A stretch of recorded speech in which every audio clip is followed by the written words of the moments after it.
यावले येथे एकात्मिक आदिवासी प्रकल्प ऑफिसवर आसेम संघटनेमार्फत निवेदन सादर। नमस्कार, मी प्राजक्ता।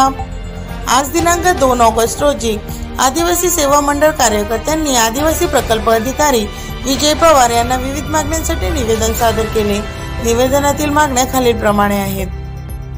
9 ऑगस्ट जागतिक आदिवासी दिनानिमित्त सार्वजनिक सुट्टी जाहीर व्हावी याकरिता आपण स्वतः जिल्हाधिकारी साहेबांकडे आदिवासींची मागणी होत असल्याबाबत पाठपुरावा करावा। पेसा भरती व पेसा संबंधित विविध उपाययोजना आदिवासींसाठी मोकळ्या कराव्यात। कन्यादान योजनेच्या विविध अटी रद्द कराव्यात। उदाहरणार्थ किमान 10 जोडप्यांची मागणी 2-4 जोडपे याचे प्रस्ताव आले तरी त्यांना लाभ देण्यात यावा।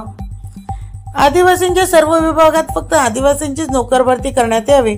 उदाहरणार्थ अल्पसंख्याक व अल्पभाषिक शाळा संस्थांमध्ये मागासवर्गीय भरती केली जात नाही व कंपन्यांनंतर मागासवर्गीय भरती नियम लागूच केलेला नाही। मग अशा भरतींवर आदिवासी आश्रमशाळा, हॉस्टेल, फॉरेस्ट, आदिवासी प्रकल्प कार्यालय ते सर्व संबंधित विभागामध्ये फक्त आदिवासींचीच कर्मचारी भरती करावी व बेरोजगारांना रोजगार देण्यात यावा। संबंधित पत्रव्यवहार आपण आपल्या कार्यालयामार्फत शासनाकडे पाठवावा। न्यूक्लियस बजेट अंतर्गत राहिलेले अनुदान त्वरित वितरित करून राहिलेल्या अर्जाचा विचार करून त्यांची योग्य ती निवड करून लाभ देण्यात यावा। अनुसूचित जमाती जात पडताळणी कार्यालय जळगाव ऐवजी यावल येथे सुरू करण्यात यावे। ITI मधील दरमहा मिळणारा आदिवासी विद्यार्थ्यांचा भत्ता ₹500 गेल्या 2 वर्षापासून वितरित केलेला नाही व ₹500 किमान 4000 करण्यात यावा, जेणेकरून आदिवासी विद्यार्थी व्यावसायिक शिक्षणाकडे आकर्षित होतील। शबरी घरकुल उद्दिष्ट कोटा वाढवण्यात यावा व नगरपालिका क्षेत्रातील आदिवासींनाही याचा लाभ देण्यात यावा।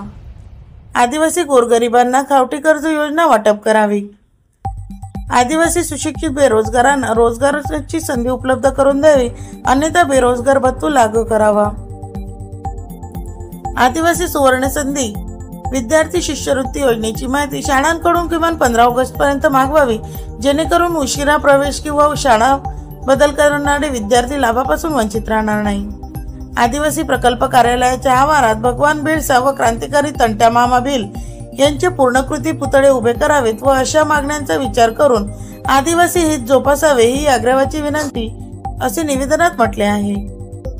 घरकुलसाठी आदिवासींकडे लाभार्थ्यांकडे स्वतःची जागा नसेल तर त्यांना ग्रामपंचायतकडून ग्रामसभेचे ठराव करून 500 स्क्वेअर फूट जागा ग्रामपंचायतीने उपलब्ध करून देण्यात यावी असे प्रकल्प निवेदन देतेवेळी आसेमचे संस्थापक राजू बिराम तडवी, इरफान तडवी सर, मुक्ताईनगर, मोहरत येथील सरपंच अंजुम तडवी, रमजान तडवी, आलिशानबाई तडवी, मनसूर तडवी, लुकमान डॉक्टर राजू तडवी, मुक्ताईनगर येथील सत्तार सुभान तडवी, वसीम महबूब तडवी, नजुद्दीन बाबू तडवी, रईस जाफर तडवी, मुबारक गुरुजी, मनोज लालका तडवी, मुबारक अली तडवी, रईस जाफर तडवी, चिपरू तडवी, शमशेर नामदार तडवी, सोहेब मुबारक तडवी, नशीर तडवी, छोटू तडवी, मायकल तडवी आणि सर्व आसेम परिवार कार्यकर्ते उपस्थित होते।